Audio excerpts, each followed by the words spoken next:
নমস্কার বন্ধুরা, বাংলার খবরে আপনাদের স্বাগতম।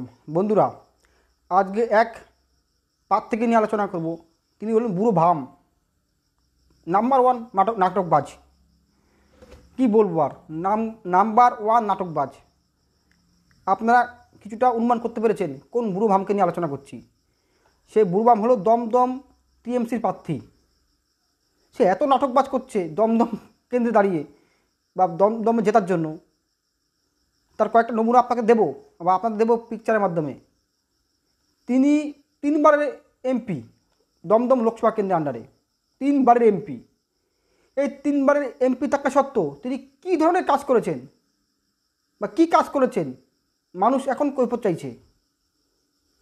কেননা আপনারা নিজেরা অনুভব করেছেন যে রেমাল নামে একটি প্রাকৃতিক দুর্যোগ বা ঘূর্ণিঝড় বিশেষ করে বাংলাদেশকে তছনছ করে দিয়েছে। পশ্চিমবাংলার কিছু জেলা, দক্ষিণ চব্বিশ পরগনা, কলকাতা বা নদিয়া বা উত্তর চব্বিশ পরগনা, এই অঞ্চলে কিছু পোর্শনে কিছুটা তছনছ চালিয়েছে। বিশেষত চালিয়েছে দক্ষিণবঙ্গের বা দক্ষিণ চব্বিশ পরগনার কিছু অঞ্চল। এই নাটকবাজ এই বুড়ো ভাম টিএমসির প্রার্থী সৌগত রায়, 3বারের এমপি দমদমের বা দমদম লোকসভা কেন্দ্রের, তিনি দেখলাম বাস নিয়ে রাস্তার পাশে খোঁচাখুচি করছে। কি খোঁচাখুচি করছে?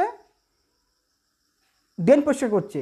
জল জমে গেছে, রাস্তা ব্লক হয়ে গেছে, মানুষ যাতায়াত করতে পারছে না, তিনি বাস দিয়ে খোঁচাখুচি করছে। এই নিয়ে বিরোধী দলনেতা শুভেন্দু অধিকারী টুইট করেছে এবং বাংলার ইউটিউব চ্যানেলে, যারা নিরপেক্ষ চ্যানেল, প্রতিবাদী চ্যানেল, তাদের কাছে বা তাদের প্রতিবাদের মাধ্যমে এটা উঠে এসছে। তিনি খোঁচাখুচি করছে বাস নিয়ে। কত ফালতু, কত নাটকবাজ! একটা এমপি সিট জেতার জন্য কত নিচে নামতে পারে এরা। তাহলে তুমি 15 বছর ধরে কী কাজ করেছিলা? ছিঁড়েছিলা নাকি? 15 বছর ধরে আপনি কী কাজ করেছিলেন দমদম লোকসভাতে?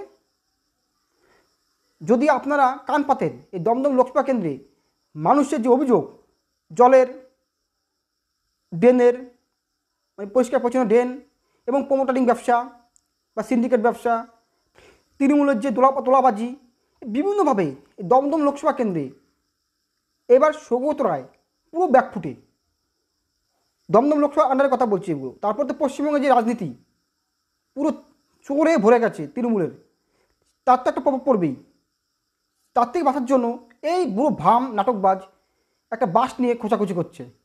আবার দেখলাম আমরা ক্রেন চালাচ্ছে, গাছ সরাচ্ছে ক্রেন চালিয়ে।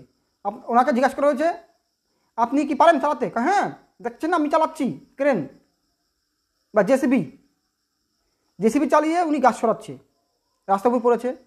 তার সাথে কে আছে? বরহানগরের টিএমসি প্রার্থী, এমএলএ প্রার্থী সায়ন্তিকা চ্যাটার্জি। কি বলবো, এই বুড়ো ভাম যত বুড়ো হচ্ছে তত বিমৃতি হচ্ছে। আরেকজন বুড়ো ভাম আছে, ওনার সম্পর্কে আমি আলোচনা করতে চাইছি না। তিনি হলেন রায়দিঘির দীর্ঘদিনের এমএলএ সিপিএমের বা সিপিআইএমের এবং সুন্দরবন উন্নয়ন মন্ত্রী কান্তি গাঙ্গুলি। ঝড়ের আগে ছোটে কান্তি গাঙ্গুলি, একটা শ্লোক আছে। এই সৌগত রায় বুড়ো ভাম আজকে 24 সালে দাঁড়িয়ে একটা দমদম লোকসভা সিট দখল করার জন্য কীভাবে উঠে পড়ে লেগেছে ভাবা যায়। বাস নিয়ে খোঁচাখুচি করছে এবং জেসিবি চালাচ্ছে, গাছ সরাচ্ছে। পারে না চালাচ্ছে পাশে লোক নিয়ে, যে জেসিবি চালায় তাকে নিয়ে। তার সাথে সায়ন্তিকা চ্যাটার্জি আছে। এই সমস্ত নাটকবাজি করে আর কতদিন? গতবার 19 সালে লোকসভাতে পুরো কানের গোড়াতে চলে গেছে, কানের গোড়াতে সুইপ করেছে এই বুড়ো ভামটা বা নাটকবাজি সৌগত রায়ের। 53,000 ভোটে জিতেছে। দমদম লোকসভায় 7খানা বিধানসভা কেন্দ্র, 7খানার ভিতরে একটি দাগিয়েছিল 19 সালে কে? বিজেপি। 6খানা দাগিয়েছিল টিএমসি। 53,000 ভোটে লিডে জিতেছিল এই বুড়ো ভামটা। ইনি তাই বুঝে গেছে 53,000 ভোটে এবার কিন্তু খুব শক্ত হবে।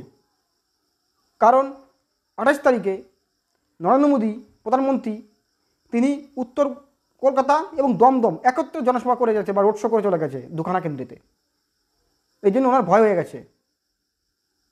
আর কত নাটকবাজ করবেন এই সৌগত রায়? মানুষ কত নিচে নামতে পারে।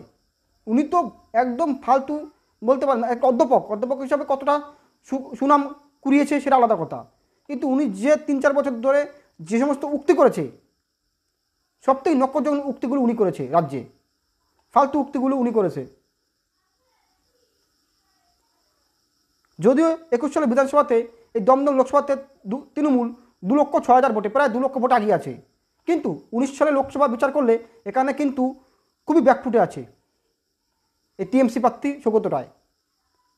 এবং সুস্থ যদি ভোট হয়, সুস্থ কাউন্টিং হয়, তাহলে কিন্তু সৌগত রায় এবার হারতে পারে। বারে বারে একটা কথা বলি, লোকসভা ভোট আর বিধানসভা ভোট পার্থক্য আছে। বিধানসভা ভোট রাজ্য সরকার তৈরি করার, আর লোকসভা ভোট সেন্ট্রালকে তৈরি করতে পারে সরকার। কে ভালো বিদেশ নীতি গ্রহণ করতে পারবে, কে দেশটাকে মজবুত করতে পারবে, সেই বিষয়। রাজ্য সরকারের ভোট পুরোপুরি আলাদা। নাহলে 19 সালের 21 সালের মধ্যে 2 বছরের মধ্যে ডিফারেন্স কিন্তু অনেক পার্থক্য দেখা গেছে অনেক লোকসভাতে আর বিধানসভাতে। যেমন 53,000 ভোটে জিতেছে কে? সৌগত রায়। 21 সালে 2 লক্ষ কাছাকাছি লিড দিয়েছে সাতক্ষীরা বিধানসভা কেন্দ্রে। যদিও সদর ঘোষ চ্যালেঞ্জ ছুড়ে দিয়েছে, উত্তর কলকাতা, দমদম ও বরানগর বিধানসভা, উত্তর কলকাতা লোকসভা এবং দমদম লোকসভাতে তিনি এই 3খানা সিট জিতে আনার চ্যালেঞ্জ করেছে তৃণমূলকে। যাই হোক, আপনারা কমেন্ট করে বলুন, এই বুড়ো ভাম যে নাটকবাজ করছে, সেই নাটকবাজে কি আদৌ ফল ভোগ করবে, নাকি এখানকার যাদবপুরের, বিশেষ করে যাদবপুরের শিক্ষিত লোক এবার এই বুড়ো ভাবটাকে হারাবে ভোটে? আপনারা কমেন্ট করে বলুন। নমস্কার।